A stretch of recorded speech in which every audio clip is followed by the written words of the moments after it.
Hello အားလုံးပဲမင်္ဂလာပါဒီနေ့ကတော့ဝက်ဆက်လက်လေးလို့စားမှဖြစ်ပါတယ်ဝက်သားလေးတွေကိုတေးသေးလေးတုံးပြီးတော့အရသာလေးနဲ့နှက်ပြီးတော့ခဏထားမယ်ပေါ့နော်ပြီးရင်ဘိုးတွေကိုစီလေးထည့်ပြီးတော့တက်တုံးလေးကိုရွှေညိုရောင်လေးတန်းလာတဲ့အထိကြိုပြီးသွားပြီဆိုလို့ရှိရင်စောနာကနှက်ထားတဲ့ဝက်သားကိုထည့်ပါမယ်ထည့်ပြီးတော့မှုမယ်ပေါ့နော်မှုရင်းနေရပဲနံလေးရလေးဟာလာမောက်လေးနဲ့ပါတယ်ဆိုတော့လေဝတ်သားကိုအဲ့လိုမျိုးလေးတေးချာချာလေးရေခမ်းသွားတဲ့အထိလေးတေးချာမှုပေါ့နော်အဲ့လိုမျိုးမှုနေရုံနဲ့ပဲအမှုလေးကိုလည်းထပ်ပြီးတော့တေးချာစီပြီးပြင်ဆင်ထားပါတယ်ဝတ်သားရေခမ်းသွားပြီဆိုလို့ရှိရင်တော့ဒီလေးနဲ့ထည့်လိုက်ပေါ့နော်ထည့်ပြီးလိုက်ဆိုတော့ထပ်ပြီးတော့ခောက်တဲ့ချိန်ကျွတ်ပေါ့နော်ဒါတော့စက်သွန်လေးလေးနဲ့စားကြလို့စက်သွန်လေးလေးထပ်ကြော်မယ်ပေါ့နော်ဒါတော့စက်သွန်လေးရလာပါပြီရှင်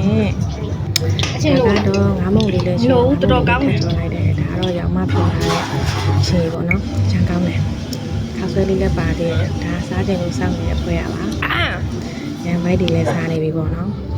တန်တန်ဝယ်စားနေတောင်းနေကြပါဖြစ်ပါရဲ့ရှင်ဟာလို့ကောင်းကြပါသလားရှင်ကောင်းကြပါလေဒီလိုတမရှင်ကျမတို့ဒီဘာနေလဲအမေရဲ့တထအကြက်နဲ့ကိုဝက်ဆလက်နဲ့စက်တန်းနေကြတာဖြစ်ပါတယ်ကျမတို့ကတရားသမားတွေဆိုတော့ဘလို့ဖြစ်နေတာလဲရောအေးတက်ကြတာကျမတို့ကယူသားတဲ့သူအေးတက်ကြတာ